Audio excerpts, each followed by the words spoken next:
WBCB presents Pro Wrestling Weekly. The longest-running pro wrestling radio talk show in the history of terrestrial radio. And he's obviously Michael Cole. Call in with a question or comment at 215-949-3232 or 888-922-2149. Talking wrestling. Yeah. Because that's what this show's about. That's what we've been doing for over 16 years. No. It's about sports entertainment. And now here are your hosts of Pro Wrestling Weekly, Fearon Derry and Lucas DeSangro. Will you stop marking out over there? Sorry. Move over, kid. I'm taking your microphone. You're shallow. You know that? I'm running on 2 hours of sleep. I don't remember what the hell I do anymore.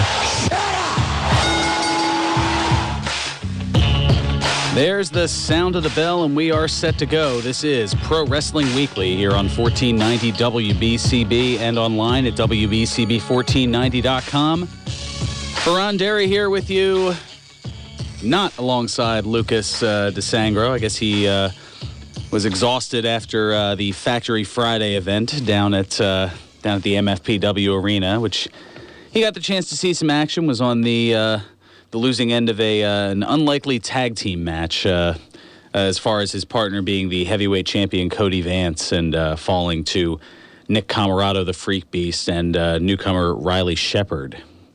But I'm sure he'll chime in at some point about that and some of the other stuff going on with him down at the MFPW, and we'll talk about that here in the course of the hour as well. Well, coming up tomorrow, we've got Elimination Chamber, so later this hour I'll have predictions certain to go wrong for that. Also some news regarding Fastlane and WrestleMania, as the pay-per-views, they just keep on a-coming, or I guess the network specials, as it were. I don't know. How do you feel about that? I mean, do you feel like we're getting too much of a good thing in terms of... Well, too many pay-per-views, really. That's the, I guess that's the question there. I mean, granted, I guess I don't want to sound like one of those, back in my day, when I was a youngster, one of those type things. But, I mean, when I first started watching, it was the big 5 pay-per-views at the time. You had the Rumble, you had WrestleMania, you had SummerSlam, you had Survivor Series, and at the time, they had just recently added the King of the Ring, which that was the first of its decade run. But that was it. You had things kind of spread out. You had time to build things up, but that was also when Monday Night Raw was 1 hour a week as opposed to 3.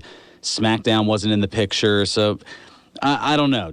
Now that there's 19 pay-per-views a year, I mean, it certainly gives a lot to talk about with WWE, but is it too much of a good thing? I don't know. That's I think it is a little bit, but I don't know. If you think I'm wrong, if you think, no, more pay-per-views are better, I mean, let me know why. I mean, especially if they're on the network and you're paying your $9.99 and, you're getting more for your money that way. I mean, I can certainly see that side of the argument as well. Also here over the course of the hour, well, we'll talk a little bit of money here, as tends to occur on occasion, as the financial report came out for WWE. So we'll delve into that a little bit, as well as the WWE Hall of Fame. There's an interesting new brand ambassador with WWE. We'll let you know who that is over the course of the hour.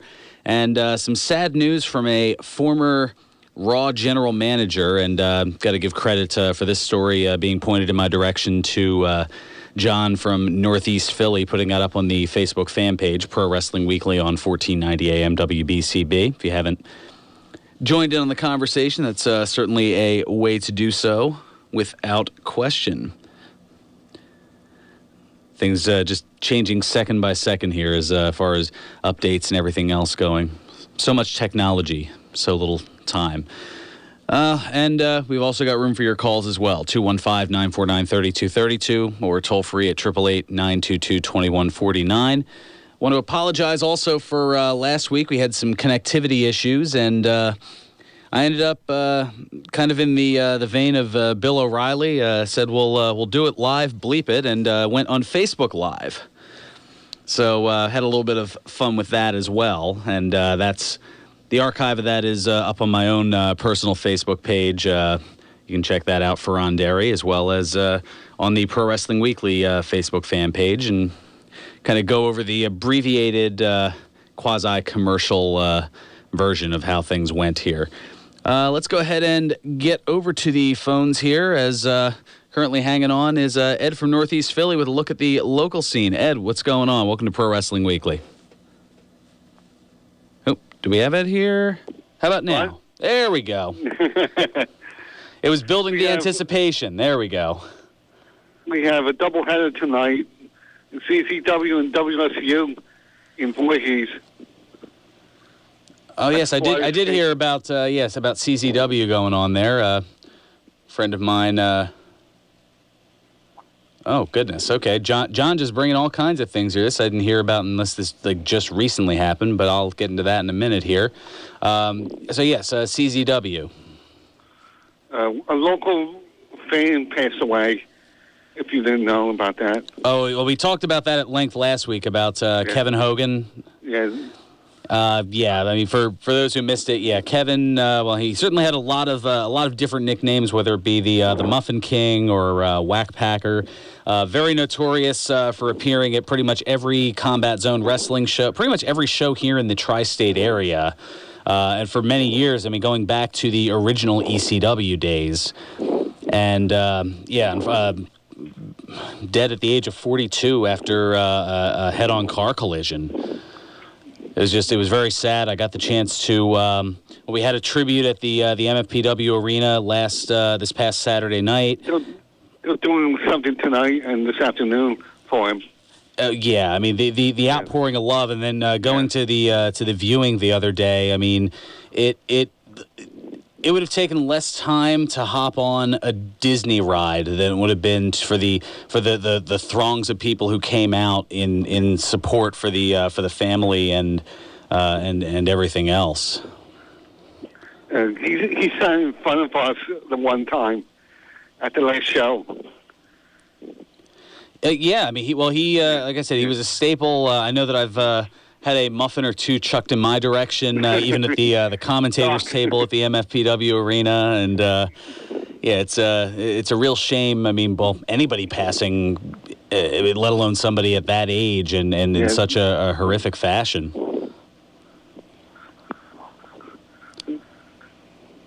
And we have WWE Live coming to MSG on March 12th. Yeah, okay, it is about that time. Yeah, they usually roll into MSG every 3 or 4 months or so, and since they had the just after Christmas special, it makes sense that now they'll be back there in that early part of May as part of the Road to WrestleMania tour. We have they're also in Allentown March 18th and Hershey in March 19th. Gotcha. Also, Philly Raw, March 27th at the Wells Fargo Center.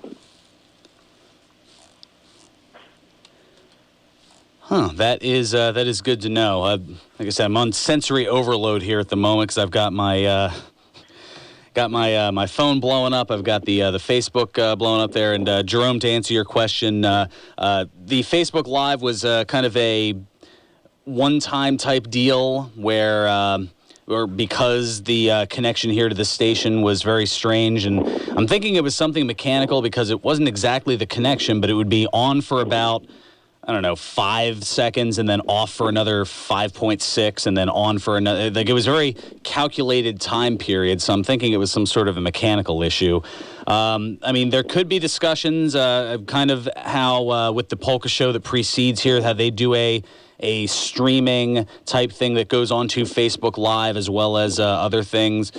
I don't know. Do you really want to see my ugly mug? I mean, I'm the personification of Face for Radio, and Lucas most certainly is that way as well. So I don't know if you'd necessarily want to. I don't think you'd want to see that. That's one of those put the women and children to bed kind of deal, as JR used to say.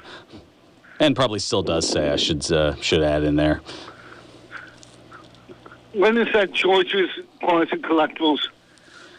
Well, I mean, George, it's like you're getting a few steps ahead of me here. But since you asked, I'll bring. No, that's all right. You asked, I'll certainly bring it up. I mean, they've got a bunch of different things going on. As far as, I mean, I'll let you know as far as the wrestler appearances. Although they do have other sports and other things representing as well. But actually, this afternoon from 2 to 4 p.m., Shelton Benjamin and Tito Santana will be at the George's location in Neshaminy Mall. And then 2 weeks from today, WWE Hall of Famer Greg the Hammer Valentine. That'll be on the 25th from 1 to 3 p.m. And just added this past week on Saturday, March 4th from 5 to 7 p.m. So that's 5 straight weeks of various appearances at George's. That's some, they're doing awesome stuff over there. But former Intercontinental and Tag Team Champion Marty Jannetty, one half of the Rockers. And that'll be Saturday evening from 5 to 7 p.m. March 4th. Yeah, so there you go. So there's a few different things there, and I'm sorry. You were saying about a general manager. Well, yeah, I'll get into that story on the other side of the timeout here, but yeah. Oh wait, I'm sorry. Sorry about that. No, it's all right. I'm very free-flowing on these things here, and you know what? Since more news seems to be coming in here, I guess I can.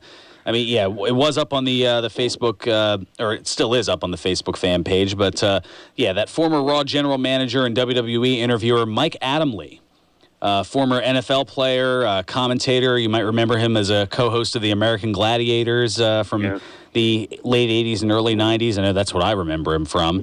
But as well as a litany of other things, and former general manager and interviewer with WWE. He recently revealed to the world that he has post-traumatic epilepsy, dementia, as well as the symptoms of CTE, that chronic traumatic encephalopathy. Easy for me to say. And he announced that from an interview with the NBC affiliate in Chicago. Adamle was last on the air for that station 11 months ago, and when learning of the diagnoses said, quote, "It shook my world, and it just got kind of a little bit worse sometimes every day," end quote. CTE, as you may or may not know, is a degenerative brain disease whose symptoms include confusion, mood swings, impaired judgment, and eventually dementia.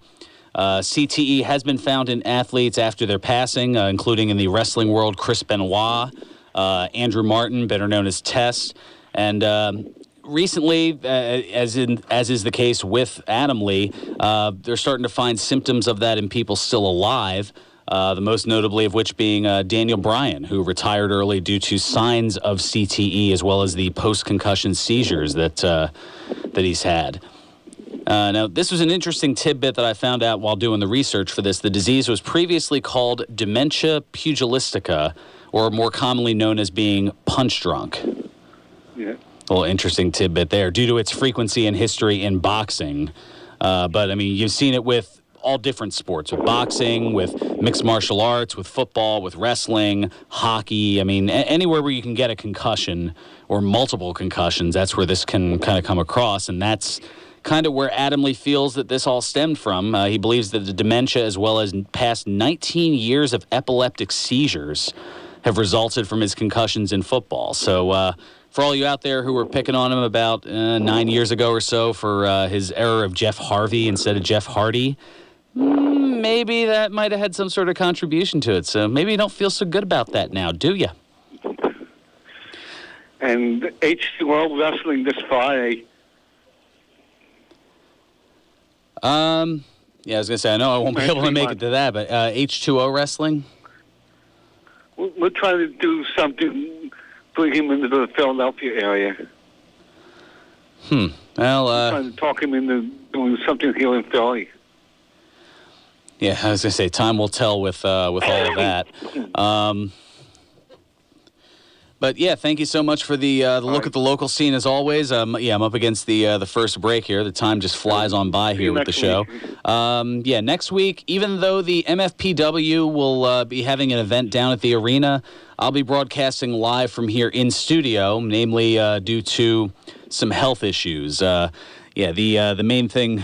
I've talked about it on other things, including social media. Why would I not talk about it here? But on Monday, I'm having surgery. So I'm not going to be able to, or I'm not going to be allowed to lift anything greater than 10 pounds for at least the first week. So moving remote equipment or even trying to get Lucas to do it, which might be more challenging than me lifting it myself. But the moving of that would be something ill-advised for somebody with those kind of restrictions due to the surgery that's going on. So I'll be here in studio. Not sure. Yeah, Lucas probably won't be here. Who am I kidding? And I'll be here, and we'll be talking in studio, and then I will be making my way down to the MFPW Arena. Health pending, I should say, to do commentary for the event next week. So yes, it was asked about a little bit ago, so I'll give you the whole deal of it since I just kind of glossed over it. But our friends over at George's Cards and Collectibles and their litany of signings in February and now in early March. First off, for the wrestling fans, coming up today at the Neshaminy Mall location, George's hosting former WWE stars Shelton Benjamin and Tito Santana from 2 to 4 this afternoon. And then next week, former Philadelphia Athletics and Phillies pitcher Bobby Shantz. Yeah, that's going quite a ways back. Yeah, there you go. Do the math or go to your Wikipedias or Googles or whatever else you have as far as, wait, the Athletics were in Philadelphia? Yep, they were, and then they left here back in the mid-'50s. But enough about that. Yes, former Athletics and Phillies pitcher Bobby Shantz will appear at the Neshaminy Mall Sports Card and Collectible show. That's next Saturday, February 18th from 1 to 2 p.m. And also on Saturday the 25th from 1 to 3 p.m., another WWE Hall of Famer heading to George's in Greg the Hammer Valentine. Also, just added this past week, coming to George's on Saturday, March 4th from 5 to 7 p.m., former WWE Intercontinental and Tag Team Champion Marty Jannetty.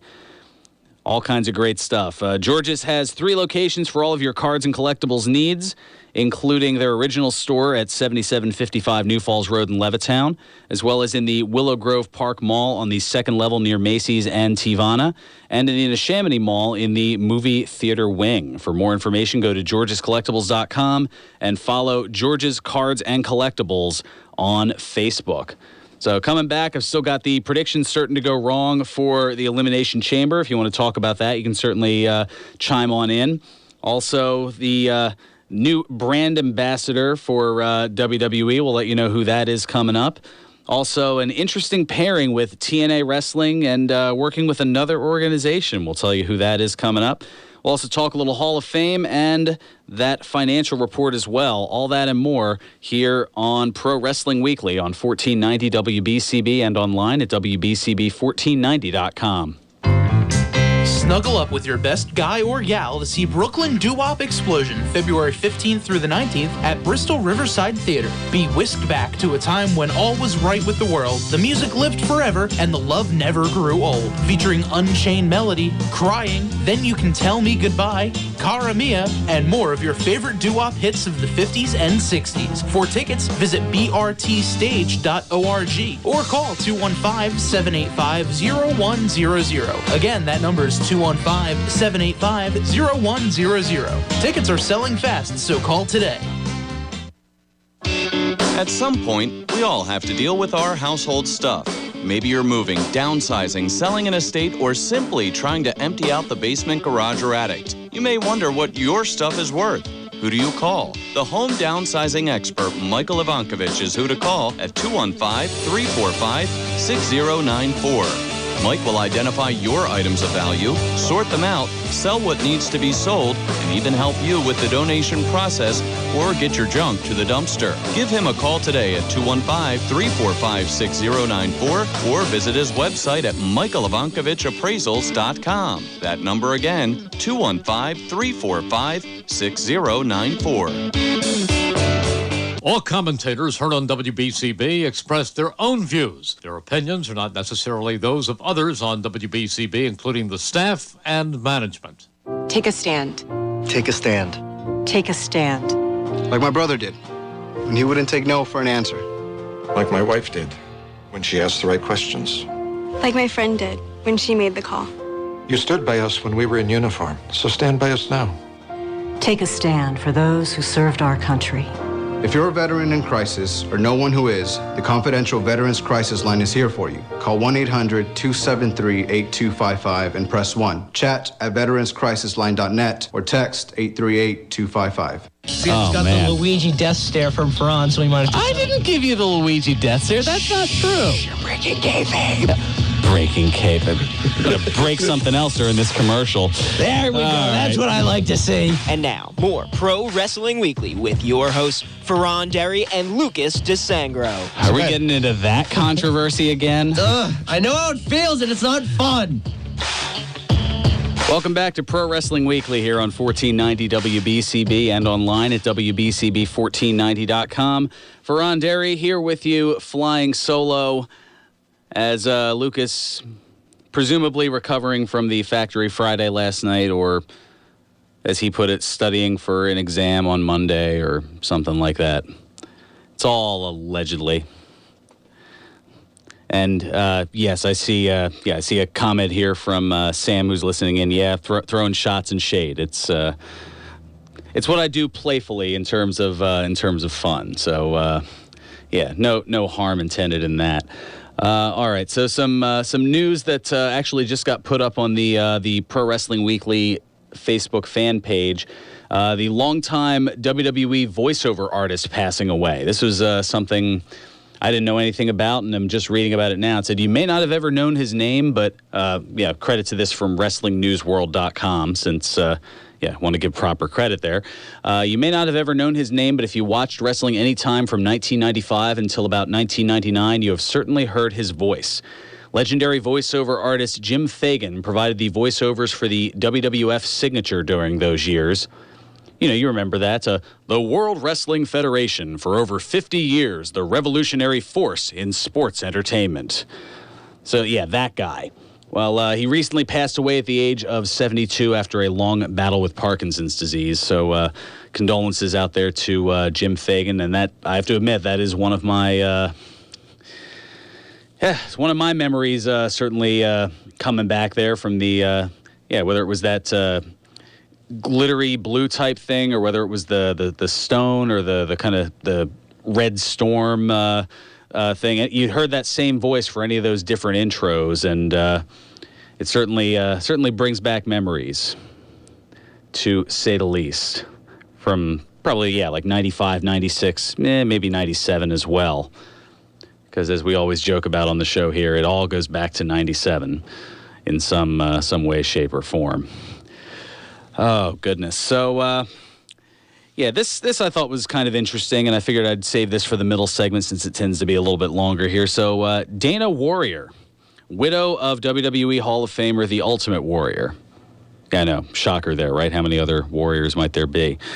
At least in terms of, I'm sure there are a lot of female warriors. I mean, Xena Warrior Princess maybe, but okay, never mind. Totally going off on a tangent yet again. But Dana Warrior issued a press release regarding signing a new brand ambassador contract with WWE. That's right. So Dana Warrior is going to be a brand ambassador. In her statement, she said, the relationship with WWE has built slowly and meaningfully the way good ones do. From day one, it was my mission to preserve my late husband's legacy and ensure his warriors around the world continued access to his brand of inspiration. I could not have anticipated all the ways WWE would partner with me and then go beyond in sewing Ultimate Warrior into their universe's fabric. I could not have predicted how through this company I would find and develop myself, cultivate and unearth my skills. My roots were already at WWE. They've given me a place to struggle through growing pains, but ultimately bloom. Yeah, it goes, there's a lot more other paragraphs after that. This contract is an affirmation of crossing into a new era of Warrior. The next phase honors the Warrior women amongst us who carry the mantle too. WWE has been championing women, emerging as athletes, executives, and business pioneers all along. I'm honored to be amongst so many I admire and deeply respect. And she goes on to talk about the Always Believe moment and... the opportunity to be an ambassador for a company I feel passionately about is a dream come true. The chance to serve partners WWE has forged bonds with stitches up places in my heart left after tragedy. It is through service we experience true fullness of life. In championing causes greater than our own self-interest, we grow ultimately rich and wise. Yeah, this does sound like a promo from her late husband. Being trusted to this platform to share my hard-earned hope lights me with happiness. I did not know nearly 3 years ago it was possible to feel so alive again. Thanks to all you warriors, the WWE Universe, and my family at WWE, I'm filled with gratitude and hope and ready to begin a bright new path. So that's just some of it there. Just a little bit of it there from Dana Warrior, the new brand ambassador for WWE. How about that? All right, and so yeah, let's why not? It's the bottom of the hour. Good time as any here to talk a little bit of money. That's right. The WWE quarterly financial report and conference call this past Thursday. Something that I thought was interesting from it, Vince McMahon stating that the revenue is the highest in company history. I guess with turning an $80 million profit, or I'm sorry, an $8 million profit. Or $8 million in revenue. Or yeah, you can tell I'm a financial major. So, yeah, the highest revenue in the company's history. I don't know. That's when you look at it one way, you go, wait, so they're making more money now than they did during the Hulkamania years or during the Attitude Era with Stone Cold and The Rock and everything. But then you look at it in another sense, there's more international exposure than there ever was. You know, more chances for people from all over the world to invest in your product, not just maybe a once-a-year European tour or a once-a-year Asian tour or something like that. Now you have various countries throughout the world able to view your product all the time with the WWE Network. You've got the exposure. I mean, every network special, I mean, they just kind of go down the line of all the different languages that the event is being broadcast live in. I mean, whether it's English, Spanish, French, I think they have Portuguese now. They've got Japanese, Chinese, Russian, German. Actually, they may not have Portuguese. I might have gone one too many on that. But those other ones I certainly do remember. Yeah, every time I see the Russian thing, I see, Jean Pomerev. That's the one that, I don't know. For some reason, he's memorable, I suppose. I don't know. And, of course, Funaki for the Japanese. Indeed. Number one announcer. So, yeah. So, I don't know. Plus, you have more pay-per-views, as we talked about before. I mean, you've got more TV revenue because, unlike in the Attitude Era or the Hulkamania years, you've got 5 hours of live television every week and commercials that go right along with that, or the commercial revenue. So, I guess when you look at it that way, that kind of outdraws all the T-shirt sales and everything else, whether it be the yellow and red from Hulkamania or the black pretty much everything of the Attitude Era in terms of apparel and whatnot. So also noted on there, which I thought was interesting, roughly 40% of WWE Performance Center recruits are from outside the United States. Yeah, that's an interesting number. I mean, obviously, with WWE becoming more global, you've got more people from around the world that are trying to make an in, and they're all congregating into Orlando, Florida to do so. So it's not necessarily just people from the United States, maybe Canada, perhaps Mexico. I mean, now you've got people coming over from England, from Germany, from Japan, from China now. I mean, South American countries. Just all over the place. And that's a pretty cool thing that almost half of the recruits are from the rest of the world. And as far as subscribership to the WWE Network, the count is up to 1.5 million paid subscribers. And that's up about 90,000 from this past fourth quarter of 2016 and up 270,000 from the end of the fourth quarter of 2015. I love how it's the subscriber count is kind of one of these things that they watch and try to see if it ticks up almost like, I don't know, donations to a telethon or something, or better yet, maybe something like AGDQ, the Awesome Games Done Quick, or something like that. When I had the flu last month, there were some weird and fun things that got the chance to watch, and that certainly was one of them. So, yeah, there was a lot more to it, talking about various experimentation and things to kind of move WWE Network going that much further forward, and who knows? We'll see how things go with that. So also WWE announcing this week that Ricky Morton and Robert Gibson of the Rock and Roll Express are the newest members of the Hall of Fame class of 2017. The Rock and Roll Express joining Kurt Angle in this year's class. So we'll obviously see another, 5 or 6 names over the course of the next, month and a half or so. So I guess the question is, who do you want to see? Who do you think is most likely going to be in there? I mean, those are things you can certainly chime in with on the Facebook fan page. You can certainly call up with your thoughts on that. Your thoughts on anything else as well. 215-949-3232 or toll free at 888-922-2149. And I don't know. We'll go over that. All that stuff over the course. I know there have been some rumors out there. One of the big names that's been floating around but not necessarily confirmed has been, as far as a posthumous entry, Ravishing Rick Rude, former Intercontinental Champion, and one who unfortunately left us way too soon at the age of, I believe he was 40 when he passed away in 1999. And that kind of came out of nowhere. So there's, I don't know. I know that's one of the rumors. I mean, we can talk. We've got plenty of opportunities to talk Hall of Fame here, but I usually like to bring it up anytime that there's that new announcement that's in there. And finally, in terms of one other story here, well, TNA Impact Wrestling and Pro Wrestling Noah have announced a working agreement. So a little bit of a TNA and Japan kind of crossover there.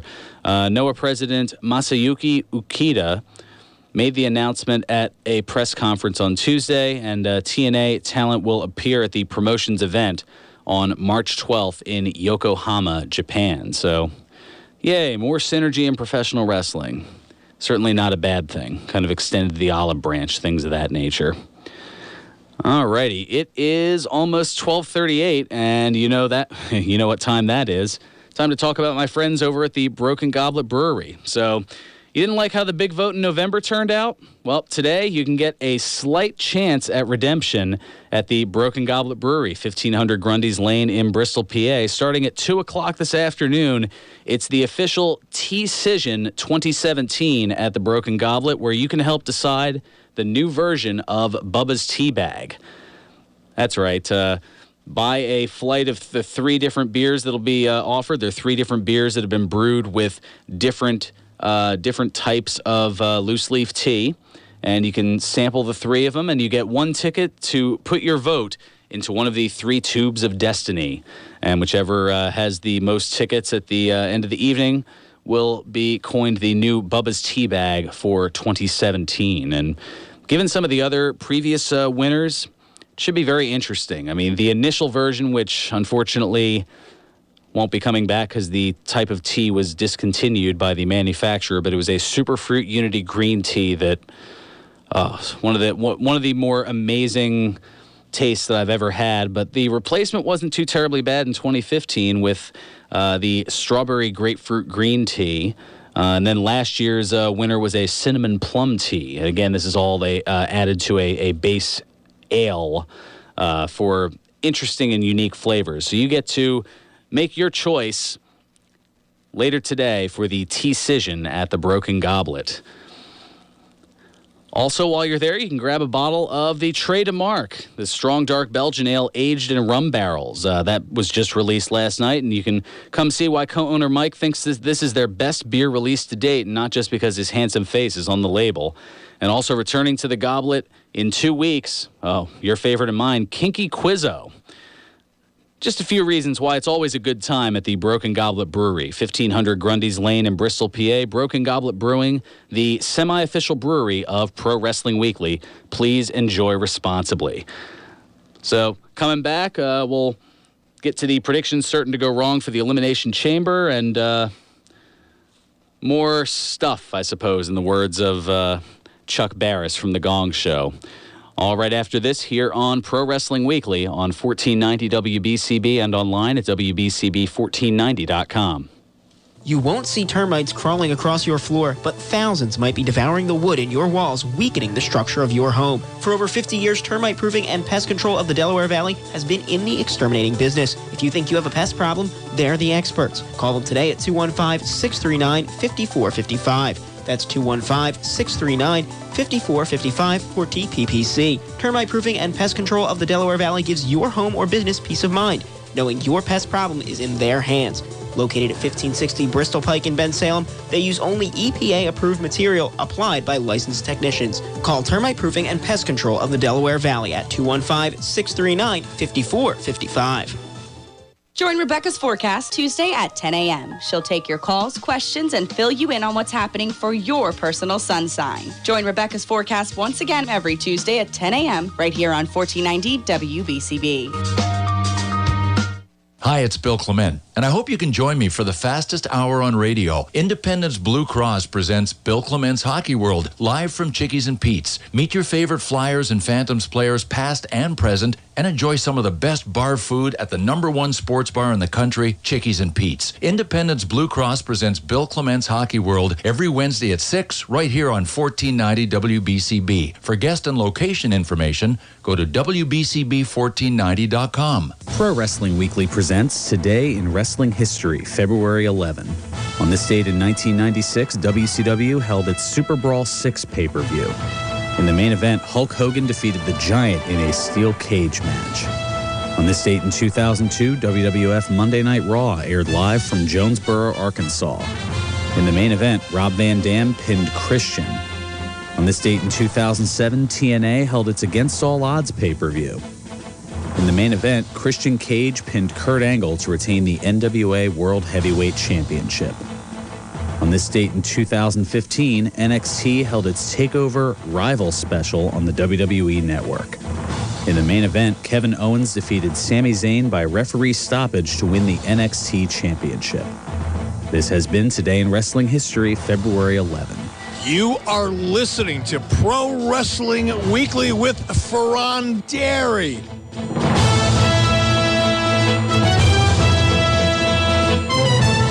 Thank you, Easy E, Eric Bischoff, and welcome back to Pro Wrestling Weekly here on 1490 WBCB and online at WBCB1490.com. Fearon Derry flying solo today. No Lucas, as he's recovering from the Factory Friday last night and allegedly studying for a test on Monday or something like that. Yeah, I know. I'm Mahoney busting him quite a bit here, and I'm sure if he was here, he'd say something along the lines of, "That is not fair." But what can I say? I do it anyway. All right, before I get into the predictions starting to go wrong, let's go back to the phones. We've got Sam from New Jersey. Sam, welcome to Pro Wrestling Weekly. What's up, Fearon? Not too much. Just another day in paradise here. So, what are you thinking? Well, I was going to say, what are you thinking about the chamber coming up tomorrow evening? I'm pretty pumped. I'm excited for the mostly excited for the Luke Harper versus Randy Orton match. I think it's going to be a great match. That's what I'm most excited for. Interesting. Okay, and now I guess I'll give it away here since I'm going to be bringing it up in just a moment. But yeah, I mean, I'm thinking Orton has to win that match, right? You wouldn't take the Rumble winner and kind of take away his momentum heading into WrestleMania. I mean, yeah, I'm a huge fan of Luke Harper. You know, I was a huge Luke Harper fan before WWE when he was Brody Lee.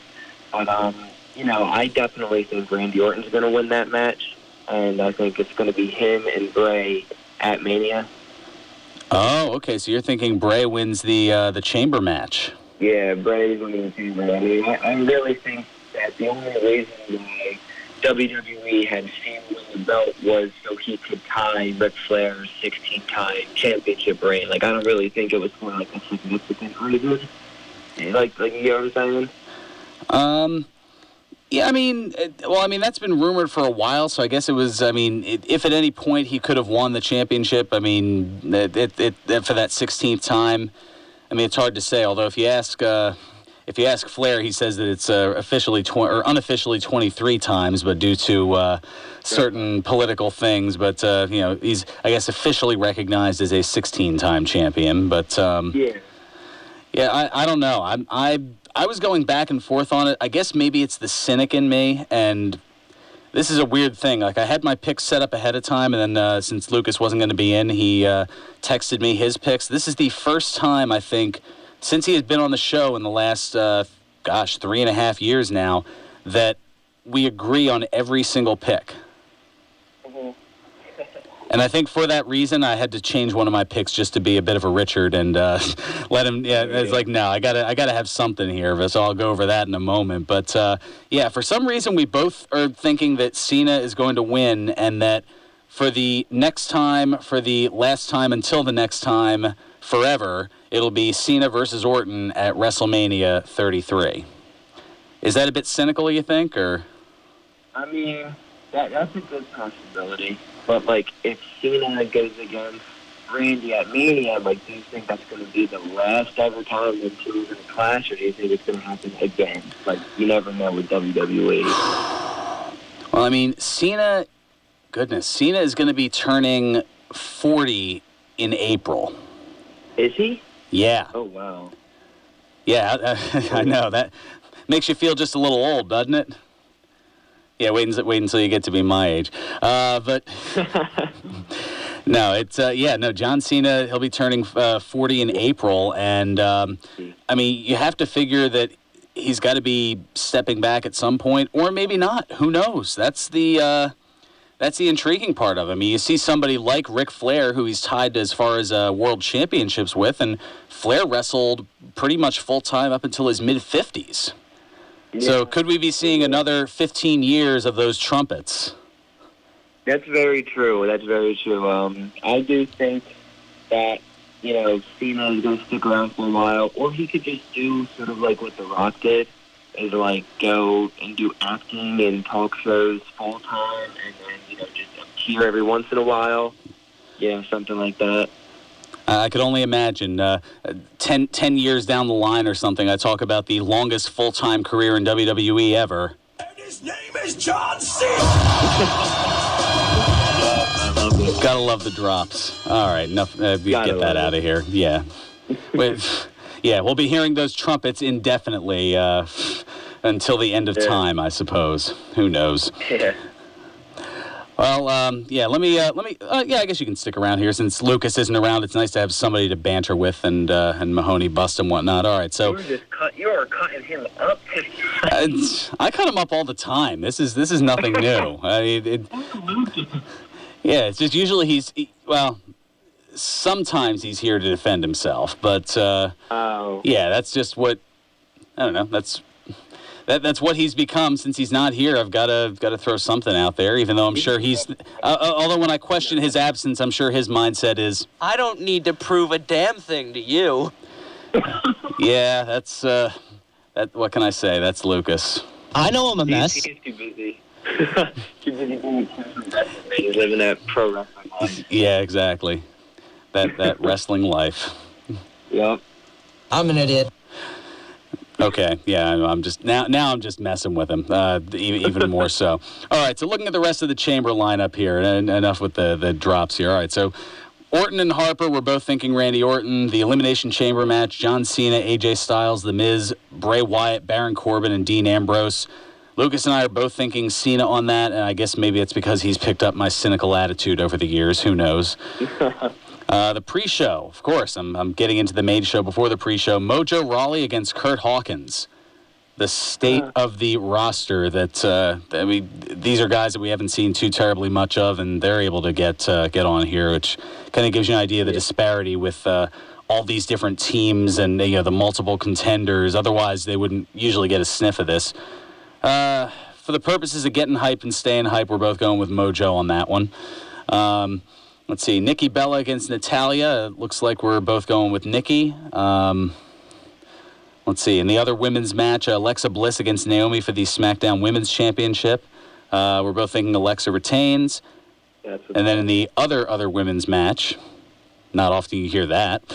Mickie James against Becky Lynch. We're thinking since Mickie James just recently made the comeback here, and since she lost as part of that multi-person tag match last month, that figure she's got to get a win here in the singles action. So I guess that's the mindset there. And then the six-team tag team turmoil match. Try saying that 5 times fast, or worse yet, 6 times fast. American Alpha defending the SmackDown tag team titles against the Usos, the Ascension, the Vaudevillains, Breezango, and Beauty and the Man Beast, for lack of a better term, because I don't know. Everybody else has a team name and Heath Slater and Rhino. So, I don't know. I'm trying to come up with something. But, for these SmackDown tag titles, we're thinking Alpha both retain on that, Gable and Jordan. And the one where I decided just for kicks and giggles to be a bit competitive and to at least try to even back up with him since he outpicked me in the Rumble, Apollo Crews and Kalisto against Dolph Ziggler in a 2-on-1 handicap match. Lucas is going with Dolph Ziggler, and initially I was going to too, but I'm changing my tune and I'm going with Crews and Kalisto. Yeah, I'm probably going for Ziggler just because, I feel like it's too predictable if they have Crews and Kalisto win, because, everyone's expecting them to win because they have the advantage, but I feel like Ziggler's going to win. So I'm with Lucas on that. Yeah, I mean, it can go either way. It's one of those coin flip type things. Anyway, I was going to say, the volume's coming a little bit light on your phone, but I'm going to have to let you get going here. But thanks so much for chiming in, Sam. Looking forward to talking to you in the future, and hopefully you weren't too nervous here on what sounds like your first call onto a radio station. Yeah, I was pretty excited. Oh, there we go. Now, there we go. It's like, now that the phone call's finishing up, it's like, oh, good. Now I can talk with confidence and actually sound, sound louder. Yeah. The people can actually hear you now. Again, I'll definitely call back. All right, sounds good, Sam. Thanks so much for the phone call. All right, so there you have it as far as the predictions: Mojo Rawley, John Cena, Nikki Bella, Alexa Bliss, American Alpha, Mickie James, Randy Orton. Agreed pretty much across the board for both. And then Lucas is going with Dolph Ziggler, and I'm going with Apollo Crews and Kalisto in the handicap 2-on-1 tag match. So there you have it for that. Also, some other news to get into here. Well, actually, before I get into that, because it's kind of quick here, I've got to tell you also about the action returning next week to the MFPW Arena, 541 Mantua Avenue in Paulsboro, New Jersey. Should have talked with Sam about that for a little bit. Cody Vance defending the MFPW Heavyweight Championship against QT Marshall. All that and more. It's at the MFPW Arena, 541 Mantua Avenue in Paulsboro, New Jersey. Doors open at 6. The action starts at 7, and tickets are available now at eventbrite.com. And make sure to check out the MFPW and all things Monster Factory on Facebook, YouTube, Twitter, and Instagram, plus at monsterfactory.org. Plus, you can check out past matches, bios, bloopers, and more at the mfnetwork.com. And you might even get to hear my voice calling a few matches as I've been doing for the last, actually, it was 8. No, yeah. Am I doing WWE math again here?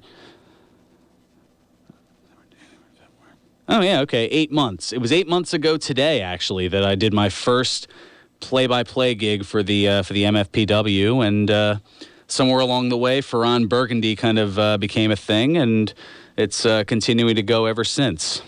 And that is definitely staying classy. So, one thing that isn't necessarily as classy, but is certainly a lot of fun, for those who missed it last night, Factory Fridays, the 18 and up alternative, where it's a little bit more intimate and a little bit more random, and certainly profound and profane.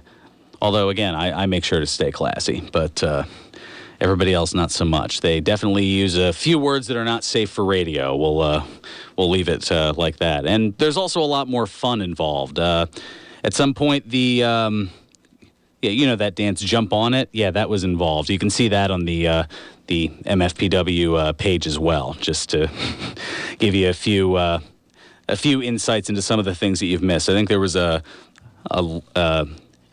tag match that turned into a quasi-dueling lightsaber type thing.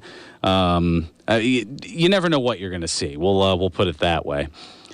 And make sure to check that out. Also coming up, as if the Elimination Chamber event wasn't enough, coming up on March 5th, just a couple weeks away, Fastlane, which so far there are 2 matches lined up. Roman Reigns against Braun Strowman, and Kevin Owens defending the Universal Championship against Goldberg.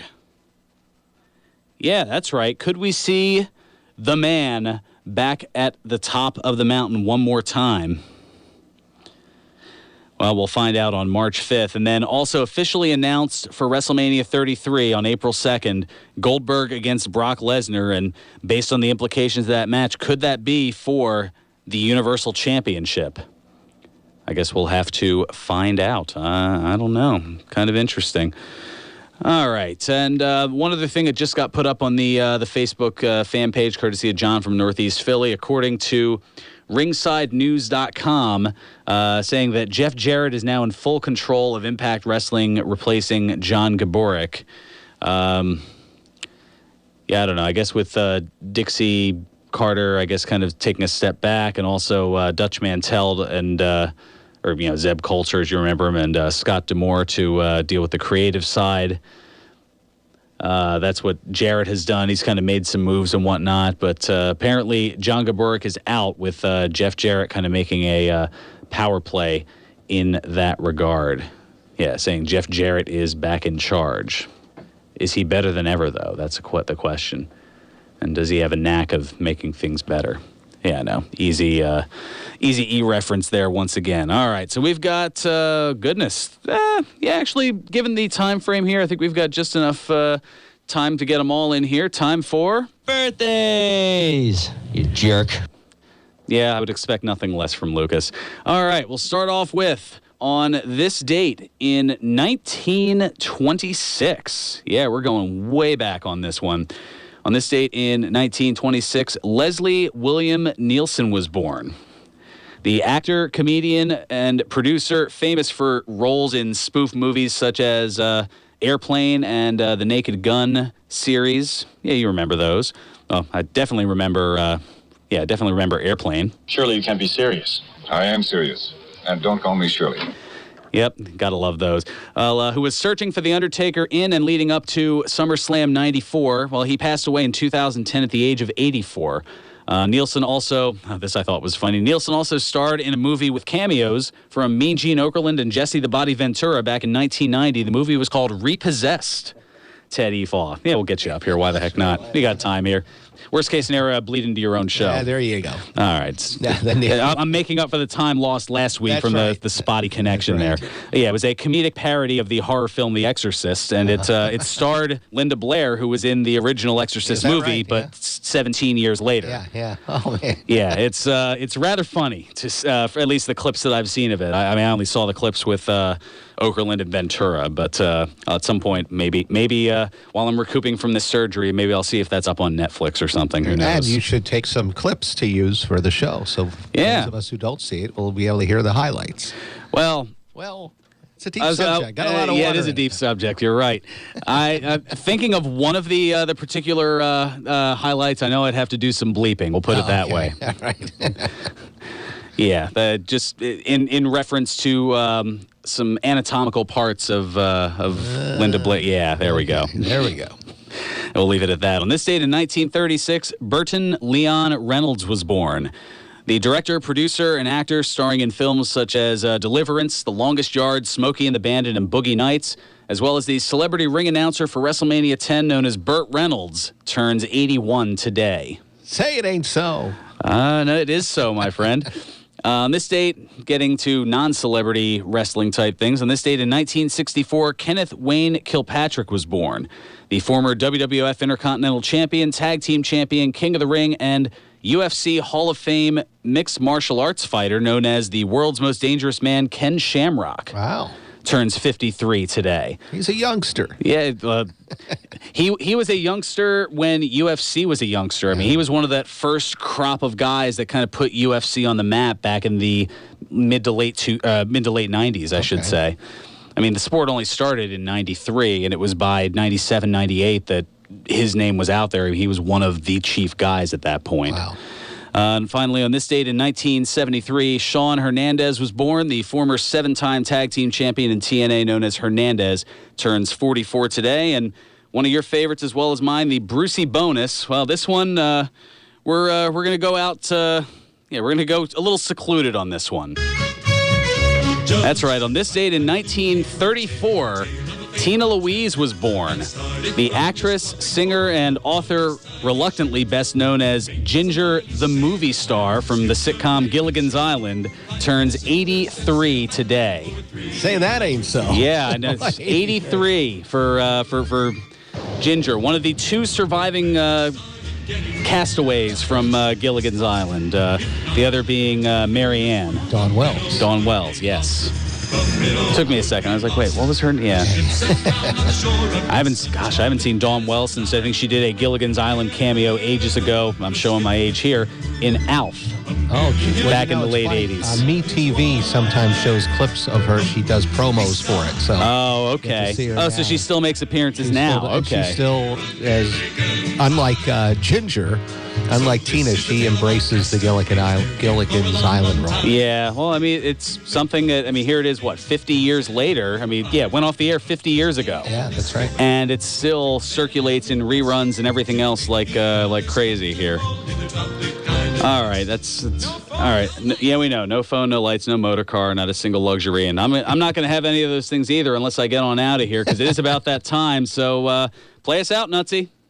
1 o'clock and all's well.